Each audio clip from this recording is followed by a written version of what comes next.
Hello and welcome to Trading Paths, the podcast where we explore the pressing issues of our time and the impact they have on our society, businesses, and daily lives. I am your host, David Daoud, and today we're diving into a story that brings together two of the biggest forces of our time. One is the retail market and obviously the environment. It's no secret that sustainability has become a priority for many companies. But what happens? What happens when big corporations fail to meet environmental expectations? Today, I will be talking about Walmart. You may have heard that Walmart recently agreed to a $7.5 million settlement with the state of California. This settlement comes after a lawsuit that revealed that Walmart had allegedly mishandled hazardous waste, tossing everything from batteries and electronics to cleaning supplies, allegedly to landfills that weren't equipped to deal with them. But here's the kicker. This isn't Walmart's first time facing these allegations. So what does this all mean? And what does it say about corporate responsibility when it comes to protecting our environment? All right, so here's the backstory. In a recent issue, eScrap News reported that Walmart will pay $7.5 million in a settlement with California's Attorney General. This came about due to allegations that Walmart had essentially improperly disposed of what's called hazardous waste, including such things as electronics, batteries, and medical waste in landfills that are not equipped to handle these kinds of materials. Now, this lawsuit didn't just pop up overnight.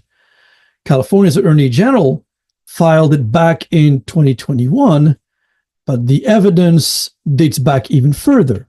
Now, between 2015 and 2021, more than 70 waste audits were conducted at Walmart's facilities, uncovering thousands of containers of toxic materials. Now, imagine batteries, aerosol cans, electronic waste, all going into landfills meant for general waste. Now, not only is that harmful to the environment, but it also bypasses the safeguards we have in place for hazardous materials. The penalty breakdown for the settlement is $4.3 million in civil penalties and $3.2 million in reimbursements. And Walmart now has to hire an independent auditor to conduct annual waste audits over the next 4 years and report the results to state officials. But here's where it gets interesting. This isn't the first time Walmart has faced fines like this one. Back in 2010, they settled a similar lawsuit for $25 million, also over allegations of improper waste disposal. So clearly, the past fine wasn't enough to change behavior. Now, this raises a couple of key questions. First, why do companies keep repeating these mistakes? And why do fines seem to have so little impact on corporate behavior? Well, one possible answer is that for massive companies, big companies like Walmart, paying a fine might just be seen as a cost of doing business. With revenue of more than $611 billion in 2023, a $7.5 million fine is a drop in the bucket. But it's not just about money. It's about a pattern of behavior. So let's break it down into two problems here. On one hand, we have recidivism. This isn't Walmart's first strike, as I said, which suggests that settlements alone may not be enough to drive real change. On the other hand, there is an industry-wide problem, an industry-wide trend where retailers in particular seem to have a particular hard time following environmental regulations. Other companies in California, like Home Depot, like Big Lots, like Dollar General, also have faced similar allegations. So then the question is, why do these breaches happen so frequently in the retail sector? One major factor is the sheer scale of these businesses. Remember, Walmart has over 4,000 stores in the United States alone. Managing environmental compliance across that many locations is certainly no small feat. Each store manager may not have the same level of training, the same level of knowledge, and the same level of understanding on how to handle hazardous waste or electronic disposal, and some of these tasks may fall through the cracks. Now think about it this way. Retail operates at a fast pace, often with thin profit margins. With the pressure to cut cost, environmental compliance can sometimes end up taking a backseat. It's often cheaper and easier to focus on the bottom line, even if that means skirting around regulations. And by the way, it's not just Walmart. The decentralized nature of many big box retail stores make it clearly difficult to implement standardized waste practices across thousands of locations. Some stores may be doing it right, but others, many others, might lack proper oversight or training. Now, there is another interesting angle here involving ITAD, which are acronyms for ITAD Disposition. ITAD is a way for companies to properly dispose of or recycle their electronics and other tech-related assets. While many retailers engage ITAD providers at the corporate level, not all chains apply these standards consistently across each location. This inconsistency is a big part of the problem, as it clearly leaves companies vulnerable to environmental breaches. One solution that we propose is for retailers to adopt a much more comprehensive enterprise-wide ITAD program with oversight from vetted third-party providers.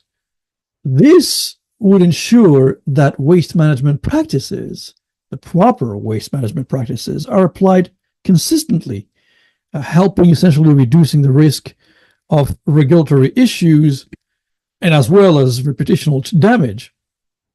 But of course, these programs come with their own costs and logistical challenges, especially for a company as large as Walmart. So what does this mean for Walmart and clearly for other large retailers moving forward?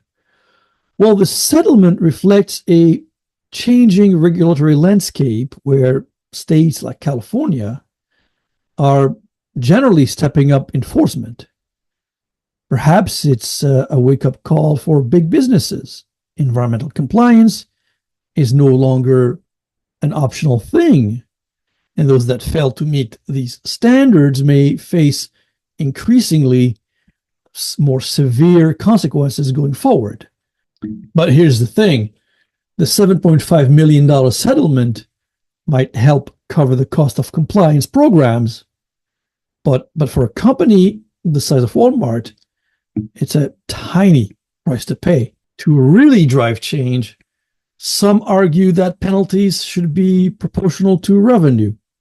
The idea is that the higher the revenue, the bigger the incentive needed to encourage reform. Still, regulators have to be very careful. Go too high, and it can feel more like punishment than a push for improvement. For Walmart, a more effective deterrent might be reputational. As consumers, we're becoming more environmental conscious. If Walmart wants to maintain its public image as a responsible, customer-focused company, I think it will need to show that it's also serious about its environmental responsibility. Otherwise, clearly they risk losing the trust of their customers. And that wraps up today's episode of Trending Paths. Walmart's recent settlement is a reminder of the importance of corporate responsibility and environmental compliance. As we've seen, penalties alone may not be enough to drive meaningful transformation and change. It might take a mix of stronger public accountability, transparent reporting, and clearly a true commitment to sustainability for companies to step up. Thanks for tuning in today. If you found this discussion insightful, please consider sharing this episode with friends or family who are passionate about their environment or curious about corporate responsibility. Join me next time on Trending Paths as we continue exploring the issues that shape our world. I am David Daoud, signing off. Take care, and let's keep striving for a better, more sustainable future. Thank you again.